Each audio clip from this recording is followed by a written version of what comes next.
하나님의 말씀을 받습니다. 오늘 말씀의 제목은 완성을 위한 기다림입니다. 이제 27장이 마무리가 되고 예수의 순환사가 오늘까지 해서 이제 마무리가 되는 그런 하나님의 말씀입니다.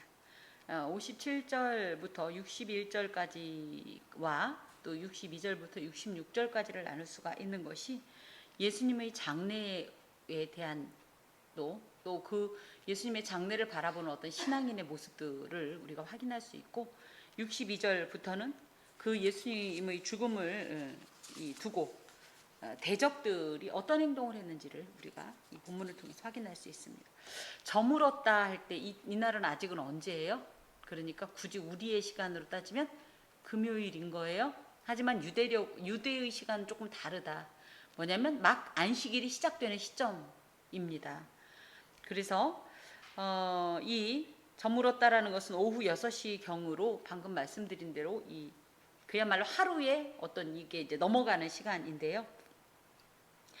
이때가 출애굽기 12장 6절에 보면 6월절 저녁이 막 시작되고 있는 거다. 그러니까 6월절 저녁이지만 6월절이 막 시작되고 있는 거다. 이렇게 이해하면 됩니다.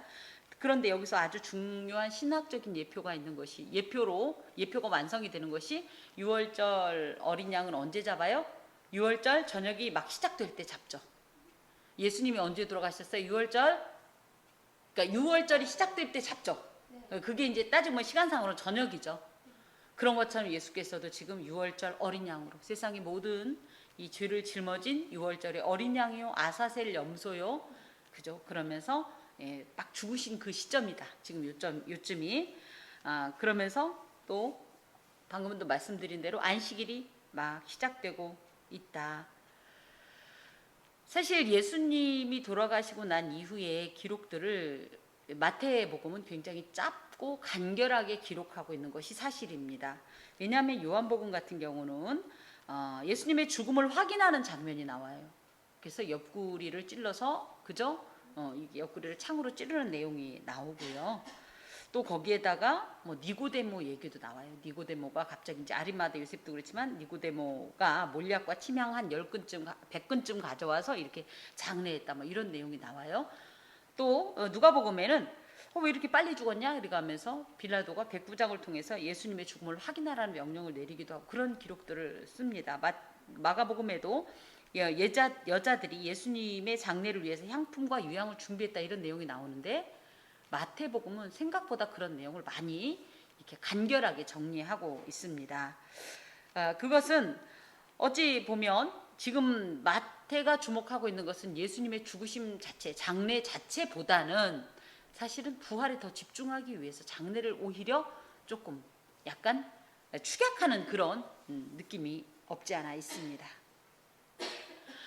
그러면서 그때 어떤 일이 있냐면 아리마대의 부자 요셉이라는 사람이 갑자기 나타나요. 이 아리마대 요셉은요, 예수님의 나중에 보면 제자라고 나오고, 또 그 마가복음에 보면 공회원이에요.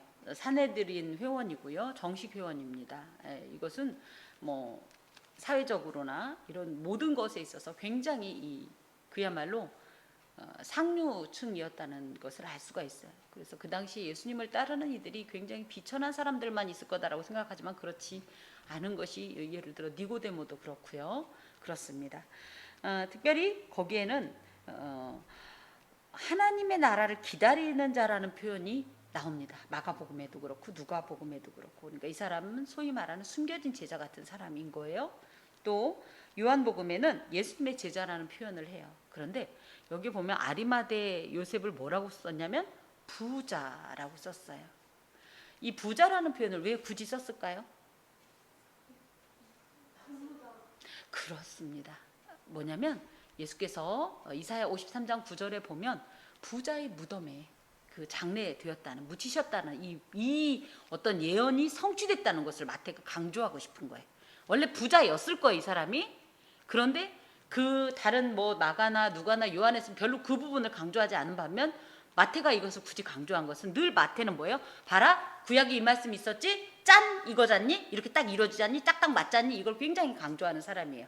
마태가 아까 오전에 복음서의 얼굴로 따지면 사람, 선생의 얼굴이다, 교사의 얼굴이다 이렇게 표현을 했는데, 그러다 보니까 늘 그 선생님은 어때요?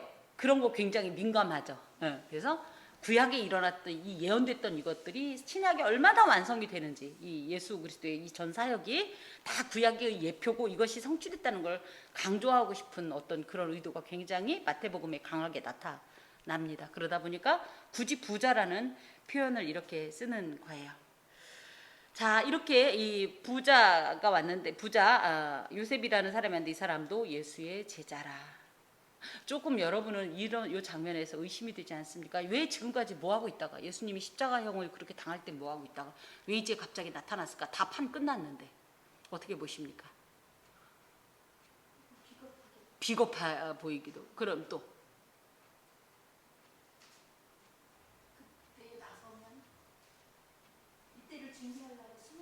숨어 있었다. 그때 나서면 매우 위험하긴 하지만, 그리고 한 사람을 막으면 그 공회의 그 결정을 그러니까 그죠, 전체적인 대세가 있는데 내가 그것을 어떻게, 그죠, 거스리는 거는 어려웠다. 뭐 이런 비슷한 어떤 이야기들을 다니엘 얘기를 할 때 합니다. 다니엘의 세 친구들이 있었죠. 그 세 친구들이 풀무불에 들어갈 때 다니엘 어디 갔었냐? 원정 갔었다. 뭐 이런 유사한 얘기와도 또 통하는 걸 겁니다. 우리가 그 내용을 다 알 수는 없지만, 이런저런 뭐 우리의 나름의 상상이 있겠죠. 근데 저는 이제 이 시점에서 저도 그런 생각합니다. 한편으로는 왜 지금까지 가만히 있다가, 하지만 한편으로는 그렇습니다. 이제 모른 척해도 되는 거예요. 숨은 제자니까 일종의. 그죠? 지금까지 아리마대 요셉은 나오지 않았었습니다. 예수님의 제자라고 했지만 숨겨진 제자였기 때문에 아무도 모를 수도 있어요. 니고데모처럼 밤에 찾아와서 예수님을 만났을 수도 있어요. 그런데 이 시점에서 예수님은 사람의 눈에 볼 때는 예수님의 십자가 현재 성공적인 것이 아니라 그저 그 사역이 뭐예요? 사람의 눈을 볼 때 완벽한 실패예요. 패배예요. 근데 이 시점에 왜 나타났을까? 그렇다고 본다면 모든 것이 끝났다고 생각하고 모두가 외면하기 쉬울 때, 오히려 분명히 예수님과의 관계를 천명할수록 자신이 굉장히 지금 위태로워질 텐데도 불구하고 기꺼이 공적으로 자신과 예수님과의 관계를 이렇게 천명했다라는 것은 누가 참된 제자인가? 우리 어린 시절에 그런 어떤 이야기를 떠올리면, 어떤 친구가 늘 그 돈으로 친구를 사서 허랑방탕할 때 아버지가 그러죠. 너희 진정한 친구가 누구일까? 수많은 친구가 있지만 그 중에 누가 진정한 친구일까를 한번 보기 위해서 테스트를 하자. 그래서 돼지를 죽여서 지게에다가 짊어지게 하고 친구들을 찾아다니죠. 내가 실수로 사람을 죽였네. 나를 어떻게 했으면 좋을까? 나 어떻게 했으면 좋을까? 할 때 그동안 간이라도 빼줄 것 같이 그렇게 잘해주고 좋은 관계를 유지했던 친구들이 다 그쵸. 나는 이 일에 관여하지 않겠네. 난 당신을 모르네. 이러면서 진짜 친구를 찾아내는 것처럼, 오히려 이런 장면에서 저는 한편으로는 진정한 제자는 누구인가? 많은 사람들에게 추앙을 받고 인기에 그 극한에 달했을 때 함께 하던 이가 진정한 제자이고 진정한 관계인가? 아니면 모두가 외면해서, 심지어 이때 물론 만약에 요셉이 관여하지 않았으면 요한복음에 의하면 그 당시에 사도 요한이 있었으니까 요한이 장례를 치르긴 했을 거예요. 그쵸?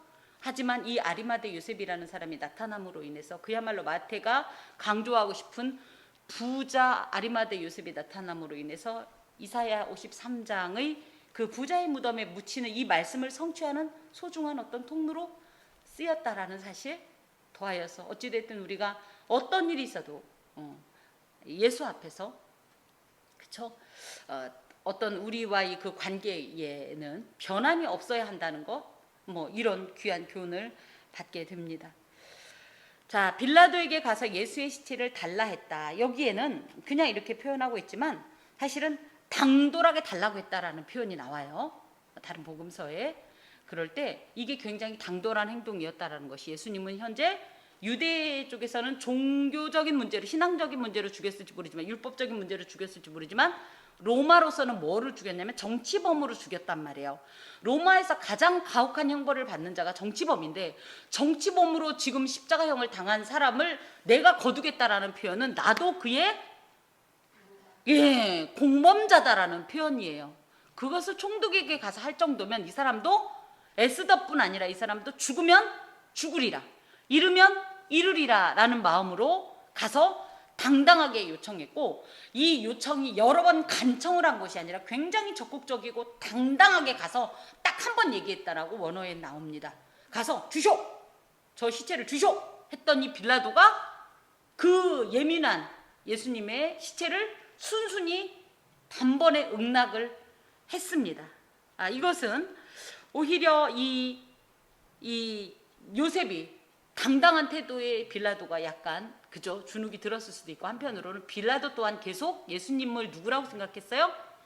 죄가 없다라고 생각을 하고 있고 계속 그 말을 3번씩이나 했잖아요. 그런 면에서 아마 그런 어떤 마음에 이런 인정함이 있어서 함께 이렇게 이 요셉의 청을 들어줬던 것이 아닐까 싶습니다. 그랬더니 요셉이 시체를 가져다가 깨끗한 세마포로 싸서, 그래서 이 세마포로 쌌다라는 표현에 정성을 다했다라는 표현이 있어요. 그런데 그러면서 바위 속에 판 자기 새 무덤에 넣어두고 큰 돌을 굴려 무덤 문에 놓고 갔다. 그래서 장례를 이제 치르게 되는데, 이 우리나라 같으면 며칠장이죠? 보통 일반적으로 3일장 뭐 이렇습니다. 이렇게 당일장을 치르는 예가 잘 없지요. 그럼에도 불구하고 예수님을 이렇게 당일장으로 부랴부랴 일종의 약간 그저 다저녁에 이렇게 장례를 치렀던 것은 신명기 21장 22절에서 23절에 보면 나무에 달린 자마다 저주를 받고 무엇보다도 해가 지기 전에 시체를 그냥 달아두지 말라라는 이 율법을 이행하기 위해서 다소 촉박하게 이 일을 진행하게 됩니다. 사실 로마의 법에 의하면 십자가형을 당한 사람은요, 짐승의 밥이 되도록 며칠씩 방치하는 것이 기본이었어요. 그런데 이렇게 빌라도가 순순하게 그야말로 아리마대 요셉의 청을 들어준 것은, 다시 한번 말씀드리지만 요셉의 어떤 지위도 무시할 수 없고 본인도 그런 면에서 요셉의 청을 거부할 이유가 없다라고 아마 생각을 했기 때문이겠죠. 예수님의 무덤은 뭐예요? 바위 속이에요. 그렇죠? 근데 여기 보니까 바위 속에 판 자기 새 무덤, 이게 중요합니다. 우리나라는 물론 이후에 합장을 하긴 하죠. 그렇긴 하지만 잘 가족묘를 안 쓰죠. 가족묘라는 게 무슨 개념이냐면, 안에 이렇게 무덤이 있으면요, 이게 바위가 있으면 거기를 팝니다. 근데 그 바위를 파는 게 물론 쉽지는 않겠지만 거기는 우리나라보다 쉬운 것이 석회질로 대부분이 암석들이 돼 있어서 이 옛날 카타콤 아니 테트라, 에서의 후손인 에돔 족속이 살았던 그 테트라 등에 보면 그 사회동물도 그렇고 이렇게 동물을 많이 파잖아요. 물론 자연동물도 많지만 그만큼 동물을 파기가 쉬운 것이 이 석회질이기 때문에 물러요. 그래서 막 파고 나면 바람이 싹 불면 걔들이 굳어서 딱딱해진대요. 어찌됐든 그런데 그래서 이제 보통 이제 그런 식으로 무덤을 파기는 했는데, 이 무덤 이 바위에 딱 들어가면 이렇게 이제 어떤 아치형으로 되어 있겠죠. 그러면 가운데에 큰 돌판이 있어요. 침대처럼. 여기에 시신을 눕혀두는 거예요. 그럼 이 시신이 다 이제 백골화가 되고 나면 이 유골을 거두어서 이제 한쪽 이렇게 채우는 식으로 가족묘를 씁니다. 근데 예수님의 무덤은 새 무덤이었기 때문에 누구도 한 번도 그 무덤을 사용하지 않았던 그런 곳이에요. 사실 이렇게 바위에 무덤을 파는 것은 일반인들은 잘 할 수가 없는 것이 비쌌대요. 바위에 무덤을 파는 것이. 그리고 특히 누가 쓰던 것도 아닌 새 무덤이었기 때문에 단독으로 이런 무덤을 사용할 수 있는 사람은 부자밖에 없었어요. 근데 이것이 사실은 누구 무덤이었어요? 요셉 무덤이었는데 기꺼이 주님을 위해서 자신의 어떤 예비한 것을 내어드리는 그런 모습을 볼 수가 있습니다.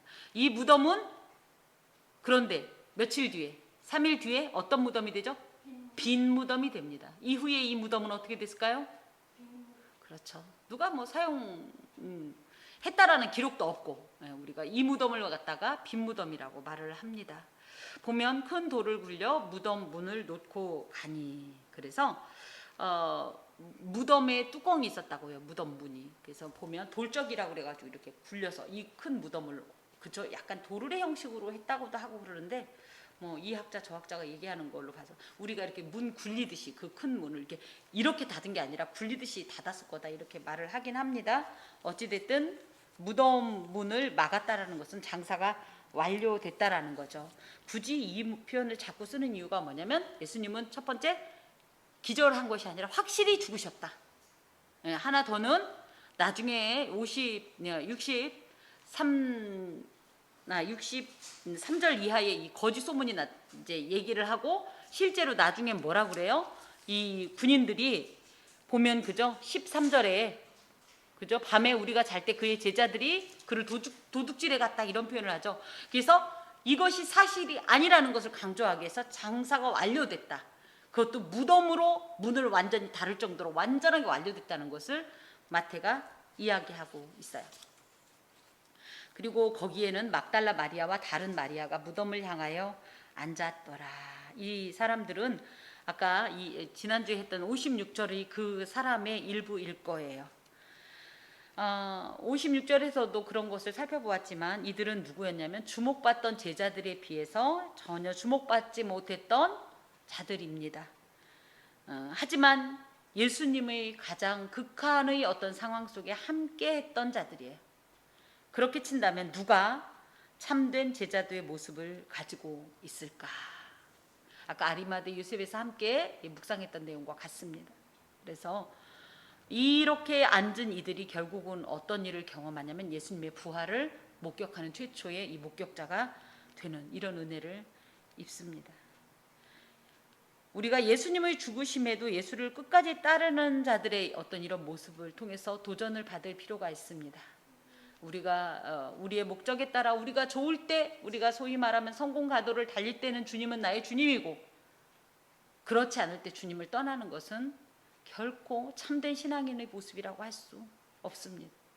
그야말로 우리가 아까 표현한 대로 기쁠 때나 슬플 때나 오직 주님만을 위해 나의 마음과 정성을 다하여 주님을 섬기겠노라는 이 고백이 편안할 때, 잘 나갈 때, 형통할 때가 아니라 정말 극한의 고통에서 모두에게 버려진 것 같고 심지어 하나님과도 차단된 것 같은 그런 극한의 상황에서도 고백할 수 있는 그런 믿음이 우리에게 필요합니다.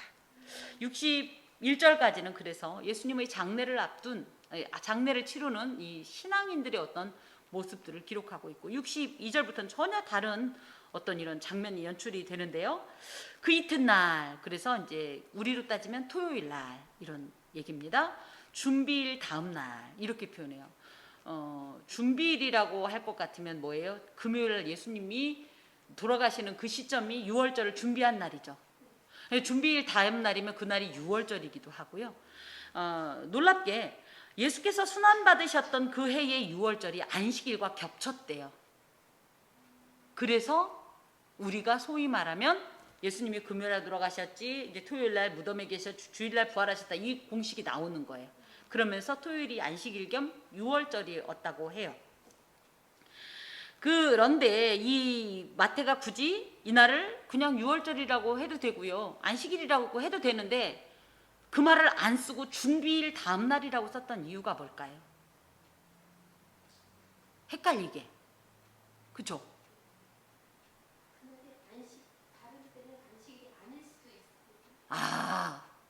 후에 절기를 지키는 우리를 생각해서 마태가 일종의 이런 거예요.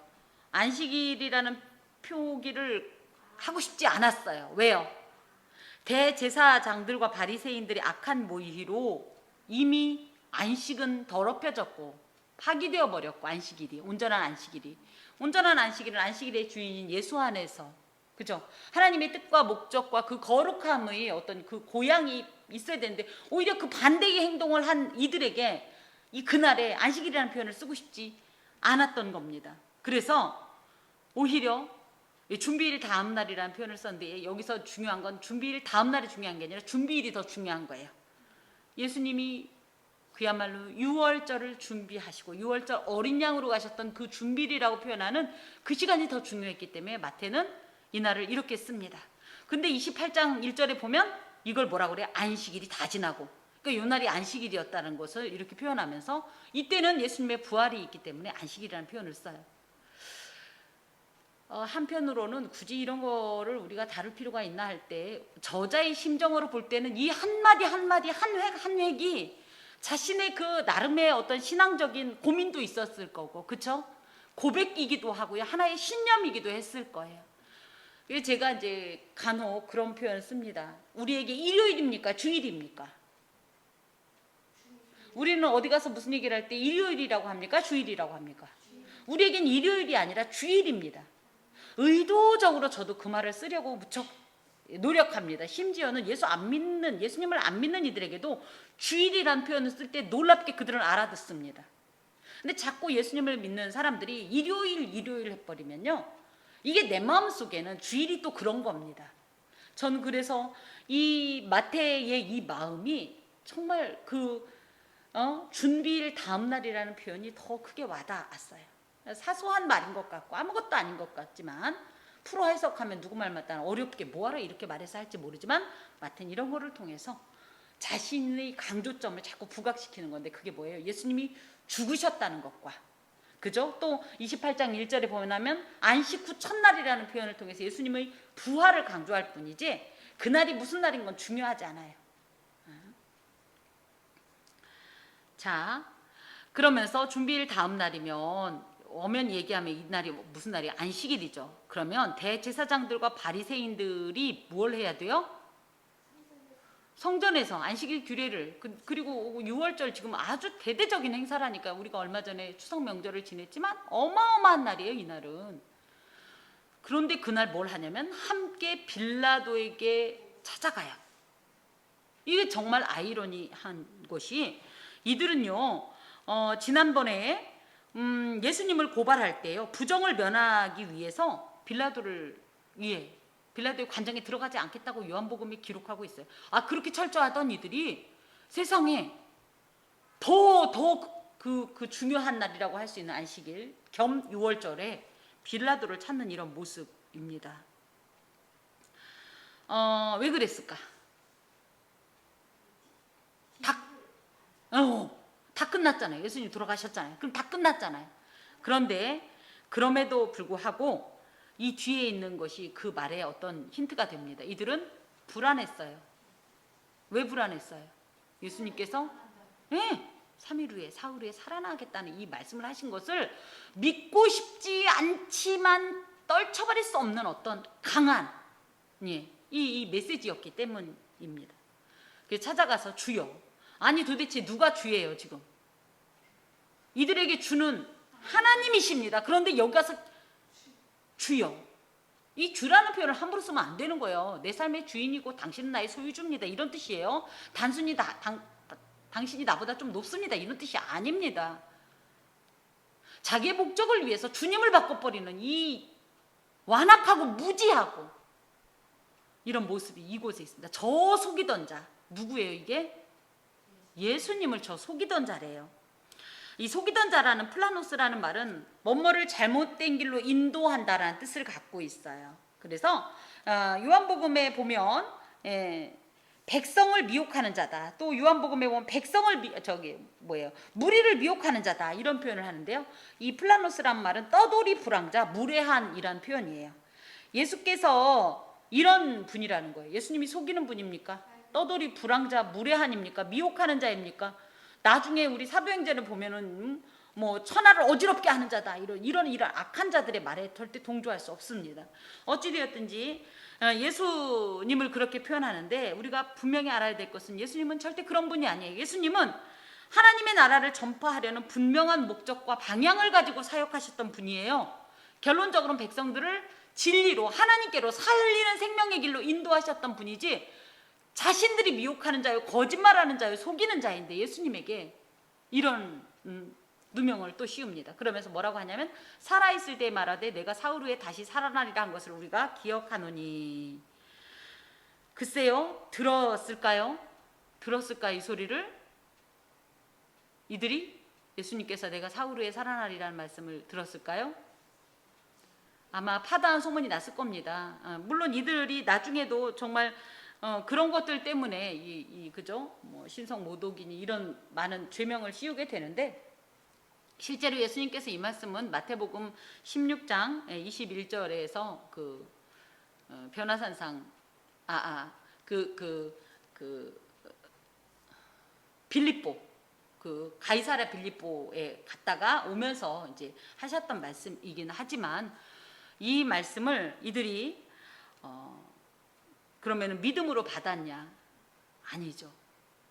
이들은 믿음으로 받은 것은 아닙니다만은, 또 그런데 이것이 참 역설적인 것이, 실제적으로 예수님께서 내가 사흘 후에 살아나리라 라고 하셨던 이 말씀을 들은 제자들은 어떻게 했어요? 모두 다 도망가고, 그런데 예수님의 대적자들은 거꾸로 이 말씀을 기억해서 참나, 그쵸? 씁쓸한 아이러니입니다. 그러면서 그러므로 명령하여 그 무덤을 사흘까지 굳게 지키게 하소서. 그의 제자들이 와서 시체를 도둑질하여 가고 백성에게 말하되 그가 죽은 자 가운데 살아났다 하면 후에 소금이 전보다 더 클까 하나이다 하니. 그래서 이 말에는 예수님을 부정하면서도 자신들도 모르게 그런 거 있죠. 뭔가 있을 것 같은 그 불길한 예감. 하도 예수님께서 평소 인간이 미처 생각지도 못했던 놀라운 일을 행하셨던 터이라 결코 믿고 싶진 않지만 그럴 수도 있겠다는 예수님의 부활에 대한 어떤 그들의 입장에서 막연한 어떤 불안감 같은 것이 있다 보니까 이런 행동을 합니다. 특히 여기에 후에, 그게 이제 예수께서 부활하시고 나면 후에 속임이 전보다 더 클까 하나이다. 이게 뭐예요? 이게 그렇게 해서 살아나면 인기 폭발이 될 거고, 그동안 우리가 그렇게 막고 우리가 유지하려고 했던 이 모든 기득권을 다 날려버릴 것입니다. 이 말이 속에 들어있어요. 근데 실제로 이런 일이 있었나요? 없었나요? 예수님이 부활 이후에? 예수님이 부활하시기 전에는 그야말로 굳이 얘기하면 그 갈릴리와 유대 지방에서의 이런 한정적인 사역이었다면, 부활하시고 나서는 그 복음이 그의 제자들을 통하여서 천하 만국에 퍼지게 되고 지금 우리에게도 임하지 않습니까? 실제로 이들이 염려했던 일들이 놀랍게 성취됩니다. 자, 무엇보다도 이런 이들의 염려가 실제로 성취됐는데요. 이것은 어찌 보면 당시 유대 종교 지도자들이 부정적 의미로 말했던 예수의 부활 사실은 절대 거짓 유혹이 아니라 진실이다 라는 것과, 무엇보다도 예수님의 이런 부활로 인하여서 이들이 염려했던 대적자들의 이런 염려들은 오히려 사실로 나타나므로, 그죠? 하나님의 놀라운 일들은 대적자들의 회방과 어떤 이런 어리석은 모의에 제한받지 않는다라는 사실을 말씀하고 계십니다. 그러자 빌라도가 너희에게 경비병이 있으니, 그러면 이게 무슨 뜻이냐면 니네 군사들 써, 이렇게 우리가 오해할 수 있어요. 이들에게 물론 경비병은 있었습니다. 그들은 성전 경비병들이었기 때문에 얼마 되지도 않았고요. 군사적 목적은 아니었어요. 그러다 보니까 또 식민 치하에 자기들만의 경비병을 갖고 있을 수도 없죠.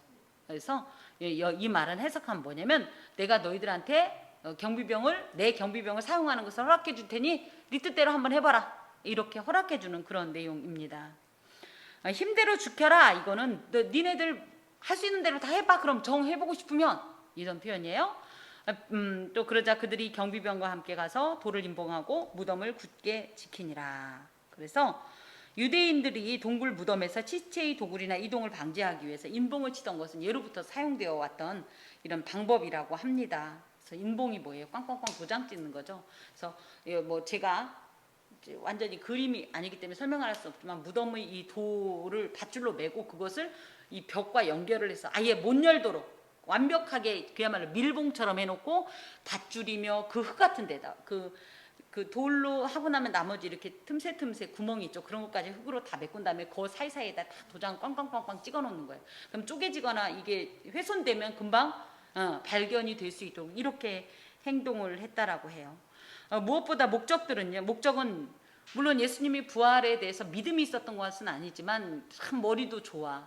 제자들이 시체를 훔쳐갈 거다, 다 무서워서 지금 도망가는데 그 시체를 훔쳐갈 그런 가슴 큰 제자들이 어디 있겠어요. 그런데 그것을 방지한다라는 것인데요. 사실은 그것보다는 이렇게 인봉을 꽝꽝꽝 찍어 놓고 나면 그 인봉이 전혀 쪼개지지 않을 거죠. 3일이 지나도 아무 일이 일어나지 않고 나면 사람들이 예수가 살아난다는 건 거짓말이었구나 라고 확인할 거고, 그렇게 되면 예수님을 실제적인 사기꾼으로 몰 생각이었습니다. 그렇지만 이들의 이런 인봉 때문에 오히려 확실하게 예수님의 무덤이, 그 무덤 뚜껑이 열린 것을 오히려 이 인봉 덕에 더 확실하게 알게 되는, 참 고마운 존재죠. 예. 그러면서 경비병들이 그 무덤을 굳게 지켰다. 우리 그 찬양이죠. 헛되이 지키네. 그죠? 하나님의 역사와 능력을요, 누가 막을 수가 있습니까? 참 어리석은 이런 파수입니다.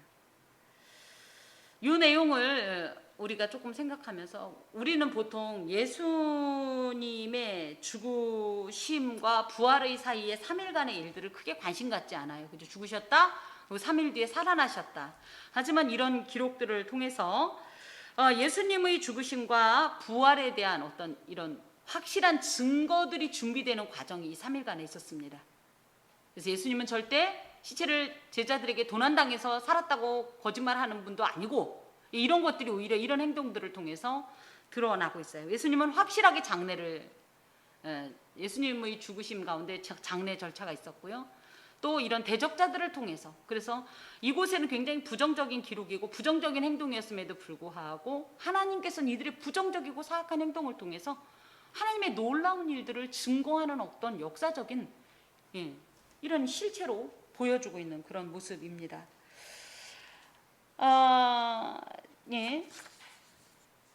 또 한 가지는 요런 생각 해봤어요. 예수님이 금요일에 돌아가셨어요. 우리 시계로. 그죠? 그럼 주일 새벽에 나오실 때까지 예수님은 뭘 하셨을까요? 3일 동안 무덤에서 뭐 하셨죠? 뭐 하셨을까요? 그냥 진짜 죽으셔서 꼼짝 않고 이렇게 계셨을까요? 어떻게 하셨을 것 같아요? 우리가 그걸 다 알 수는 없는데, 베드로전서 3장 19절에 보면 예수님이 그때 뭐예요? 옥에 있는 영들에게 복음을 전했다는 표현이 있지요. 예수님은 그런 표현을 통해서 뭐예요? 우리가 주일 아침에 부활하셨으니까 그때 살아나셨다라고 보통 생각을 하는데, 사실은 예수님은 베드로전서 3장 19절 한번 볼까요?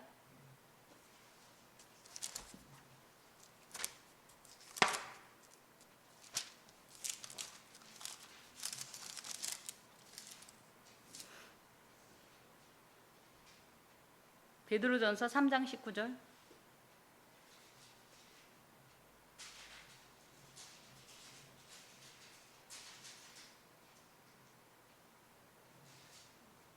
읽어봅시다. 시작. 그가 또한 영으로 가서 옥에 있는 영들에게 선포하십니다. 그 앞에 보면 예수님의 죽으심에 대해서 쭉 나오죠. 그래서 그 3일간의 시간을 예수님은 어떻게 하셨을까? 그 3일간의 시간 동안에 영으로 가서, 옥이라는 것은 지금 우리로 표현하면 지옥이에요. 가서 영들에게 복음을 전하셨다라는 기록이 이렇게 있습니다. 우리가 예수님이 진짜 3일간 죽음에 묶여서 꼼짝 못하고 있다가 주일날 아침에 간신히 풀어나신 것이 아니라는 사실이에요. 예수님은 죽으셨지만 죄가 없으셨고 이 죄의 권세로부터 즉각적으로 이 죄의 권세를 이기시고 살아나셨습니다. 하지만 무덤에서의 이 3일간의 시간을 그냥 보낸 것이 아니라 그 3일이라는 완성의 시간을 기다리시면서 예수님은 또 예수님 나름대로의 이런 사역을 또 그 사이에 하셨습니다. 굳이 따지면 무덤을 기준으로 해서 이 지면을 기준으로 해서 무덤 아래, 이 지면 아래에 있는 예수님은 예수님의 어떤 그 시간을 위한 나름의 준비와 기다림을 통해서 완성을 꿈꾸셨고, 또 이 지면 위에 있는 사람들 나름대로 또 예수님의 부활과 그 이후의 사역을 또 준비하는 이런 모습입니다. 예수님의 이 부활이 결국은 예수님의 사역의 정점이고, 물론 십자가형도 그렇지만 완성의 어떤 시점이라고 볼 때 지금은 모두 다 그날을 위해 준비하고 기다리고 있는 겁니다. 우리에게도 그날이 있죠. 우리는 그 날을 위해서 뭘 하고 있을까요? 우리도 당연히 그 날을 기다리면서 합당하게 준비하면서 그 영광의 순간을 맞기 위해서 살아가야 하지 않을까요? 아멘. 기도하겠습니다. 주님, 감사합니다. 아멘. 주님은 우리의 모든 것의 모범이십니다. 선봉이십니다. 예표이십니다. 주님의 그 모든 것을 우리도 따르기를 원하고 우리도 누리기를 원하고 또 그 완성에 동참하기를 원합니다. 주여 우리를 인도하여 주옵소서. 예수 그리스도의 이름으로 기도하오며 주 예수 그리스도의 은혜와 하나님의 사랑과 성령의 교통하심이 은총을 입은 함께하는 교회의 모든 권속과 그 삶에 영원히 함께하옵시기를 간절히 축원하옵나이다. 아멘.